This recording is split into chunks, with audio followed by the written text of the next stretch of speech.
la révolution digitale de demain. Le terme de no-code, j'ai l'impression que maintenant, il va bientôt s'appliquer à n'importe quel site internet. C'est un ensemble d'outils qui vont nous permettre de construire des applications visuellement. En fait, il n'y a même pas assez de développeurs aujourd'hui pour tout ce qu'on a besoin de développer. Aujourd'hui, lancer un projet digital en ligne, ça coûte 0. Quoi qu'il en soit, les outils no-code, ce ne sont pas des outils magiques. Que ce soit dans les startups, les PME en pleine transformation ou même dans les grandes organisations, on a vu ces dernières années une adoption fulgurante des outils de no-code et low-code. Des outils qui permettent de créer des sites web ou des applications avec très peu de codage informatique. Des prototypes naissent en quelques heures, des processus s'automatisent, des équipes s'autonomisent et tout ça parfois sans une seule ligne de code. Ces plateformes ont bel et bien bouleversé la manière d'innover, de collaborer et d'entreprendre. Mais au fond, ces outils sont-ils réellement la solution miracle ? Où s'arrêtent leurs promesses ? Où commencent leurs limites ? C'est ce qu'on a voulu explorer dans cet épisode, pour comprendre les enjeux, mais aussi les conditions de succès de ces projets en pleine expansion.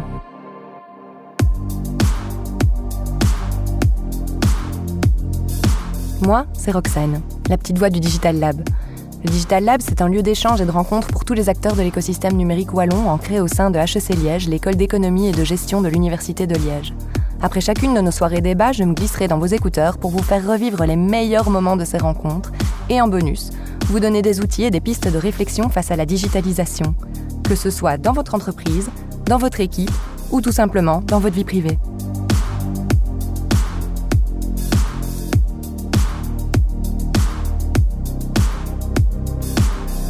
Pour ce nouvel épisode, le Digital Lab a réuni 3 experts et une experte.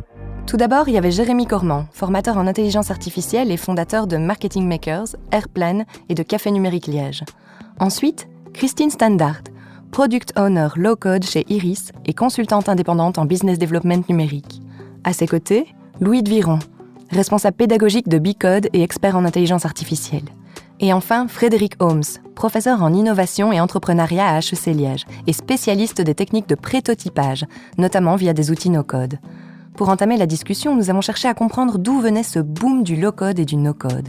Il y a une telle explosion des demandes de développement d'applications, de transformation digitale par rapport aux capacités de développement des équipes informatiques.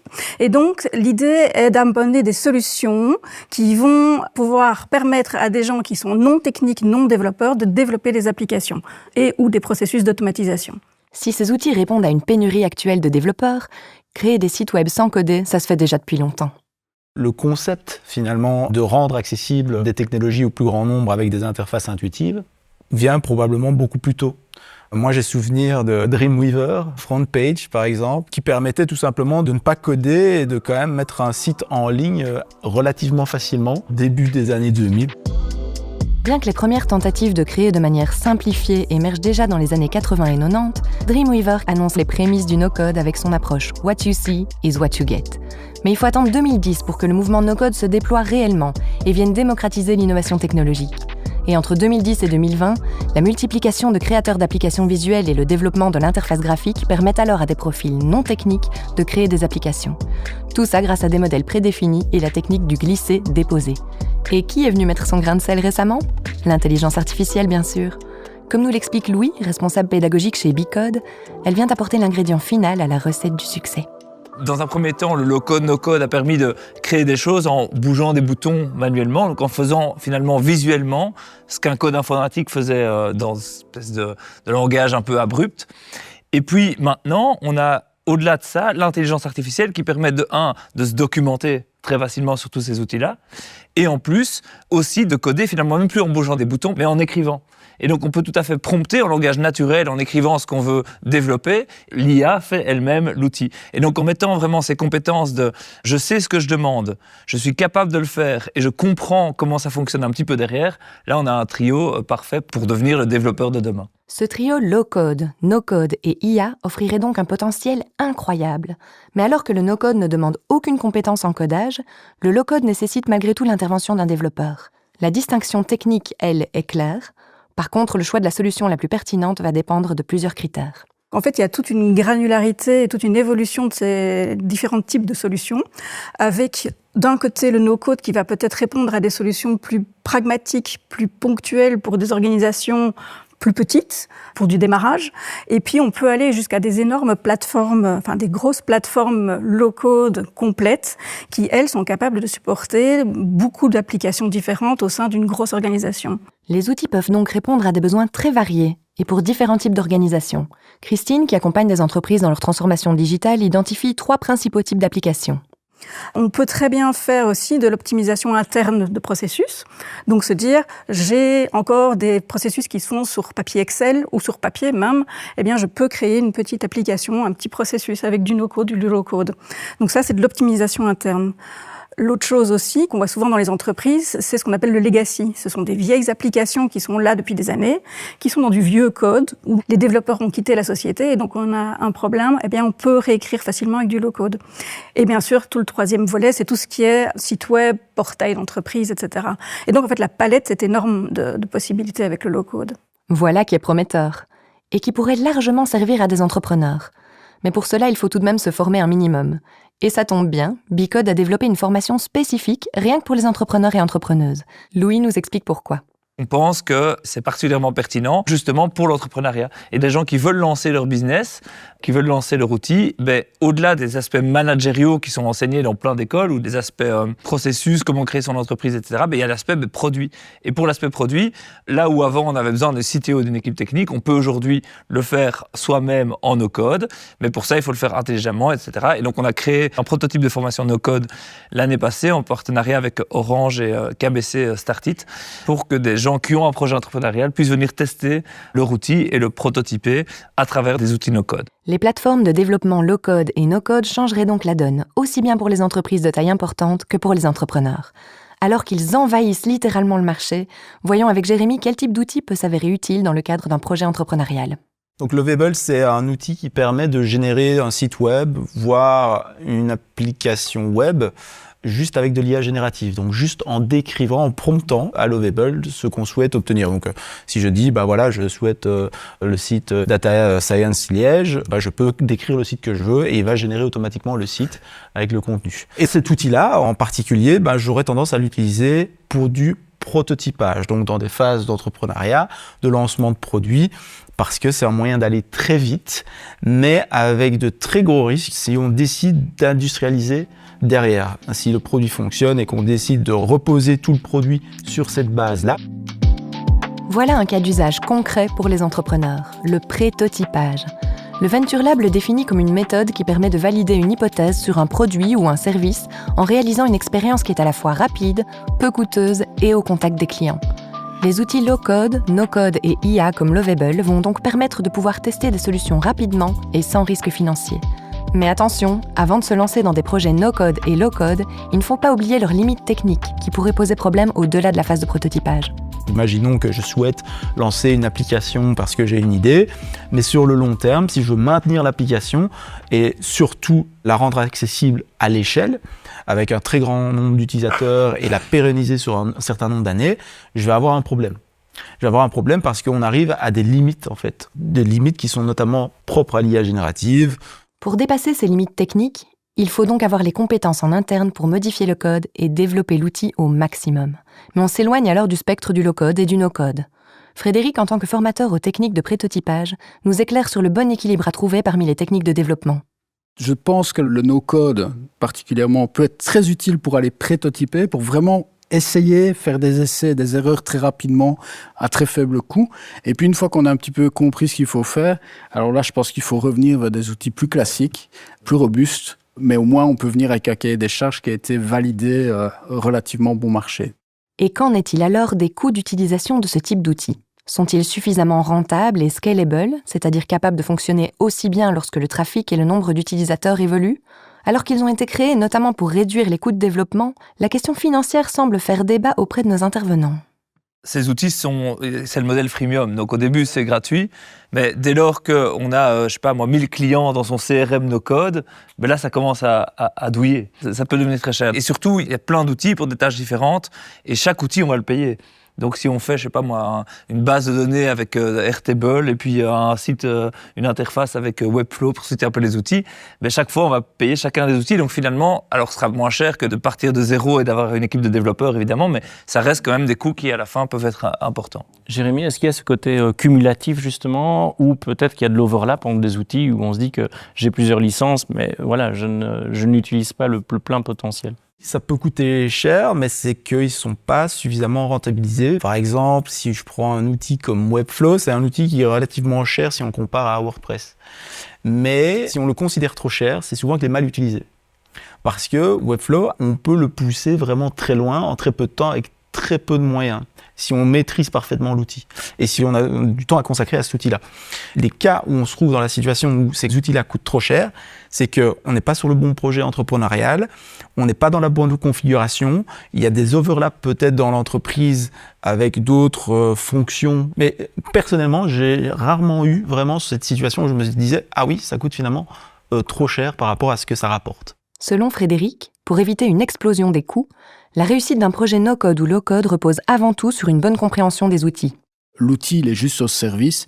Si on a bien compris ce qu'on veut lui faire faire, si on comprend bien le processus par lequel on va devoir passer et qu'on comprend tous les enjeux, alors l'outil, il est juste génial. Si par contre, et c'est ça le piège dans lequel il faut faire attention de ne pas tomber, ces outils donnent l'impression qu'en 2 coups de cuillère à peau, on devient un codeur. C'est comme le business model Canva quand il est arrivé. Tout le monde s'est dit, c'est génial, on tape des post-it et j'ai une boîte. Vous savez bien que c'est pas comme ça que ça marche. Mais c'est la même chose ici avec le no-code. Donc, si vous n'avez pas une bonne compréhension et bien pris le temps d'analyser les choses et que vous n'avez pas appris à le faire, tout ce que vous risquez de faire, c'est faire un truc qui va falloir mettre des rustines à tous les endroits et c'est là que ça devient piégeux et très cher. C'est clair, la stratégie est essentielle pour non seulement faire aboutir les projets, mais aussi pour éviter les surcoûts liés aux effets d'overlap des outils ou des développements sans fin. Christine, en tant que product owner chez Iris et consultante indépendante en business development numérique, a quant à elle une autre approche. Je travaille plus avec des plateformes low-code qui sont en effet des grosses plateformes en effet assez coûteuses. Et donc nous, on a une toute autre approche.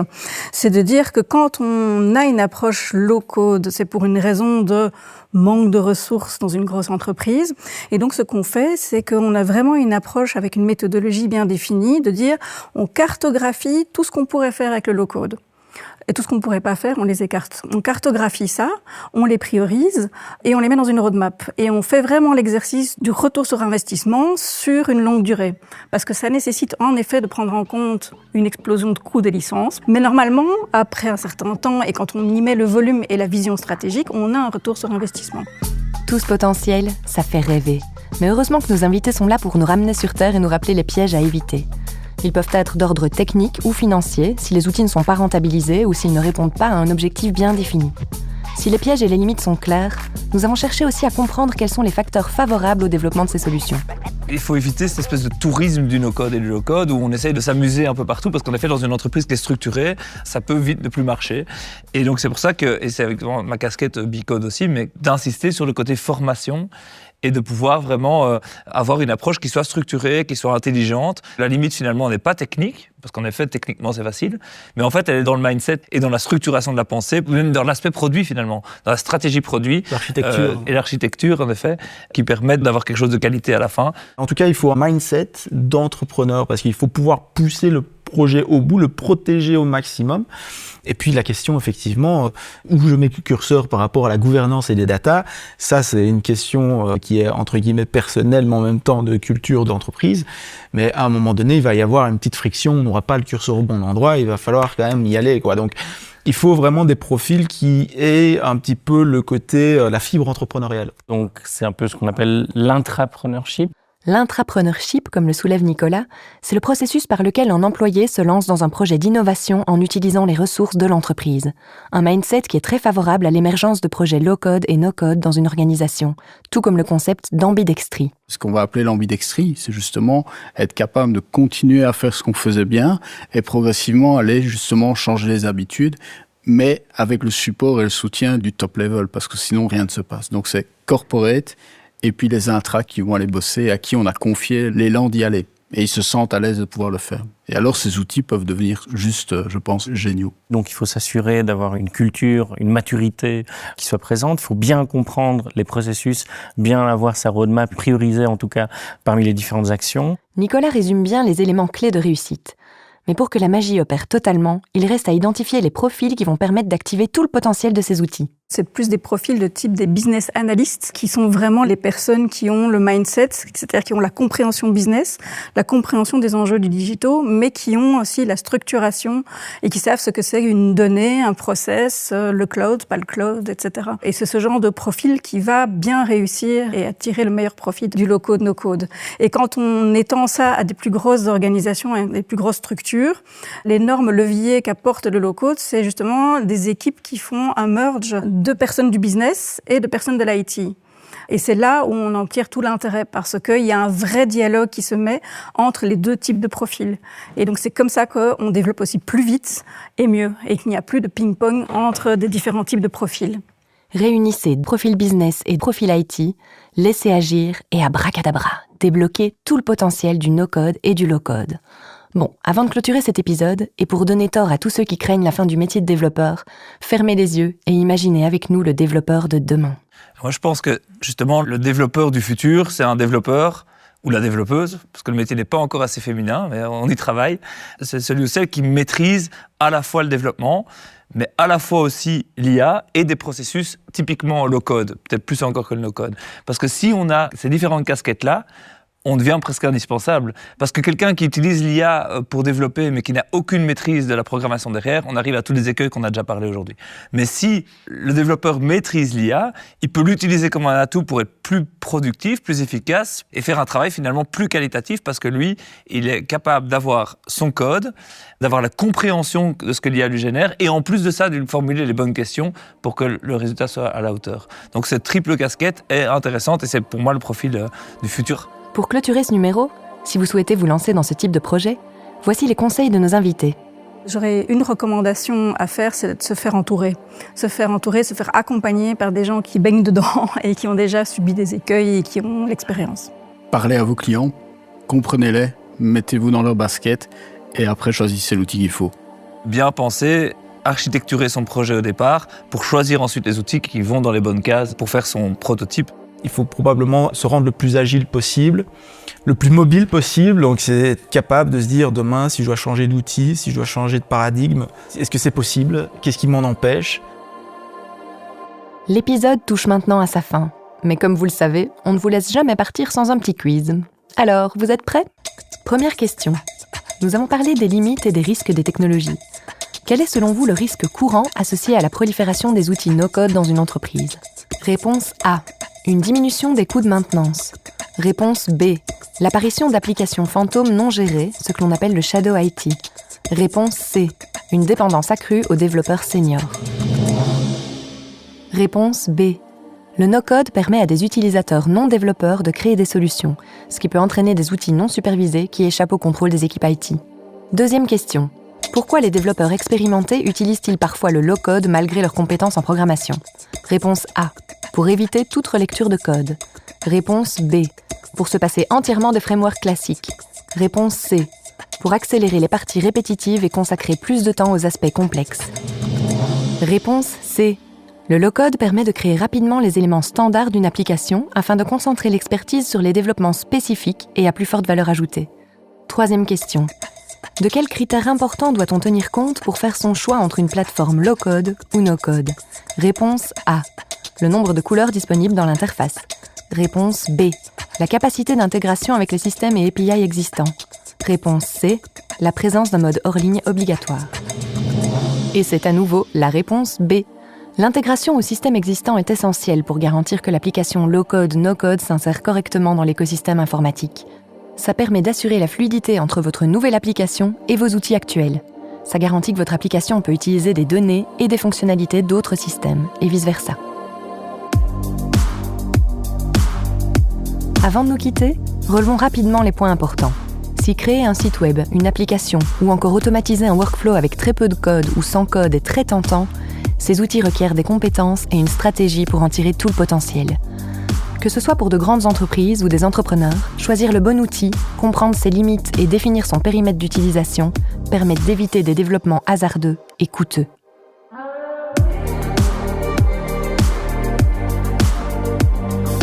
Si vous aimez notre podcast et voulez en savoir plus ou participer à nos prochaines soirées débats en direct, allez faire un tour sur notre site www.digitallab.be. Vous écoutiez Éco-numérique, le podcast du Digital Lab qui explore les enjeux numériques avec des experts pour vous aider à mieux comprendre la transformation digitale. Une initiative soutenue par la Wallonie dans le cadre de la stratégie Digital Wallonia.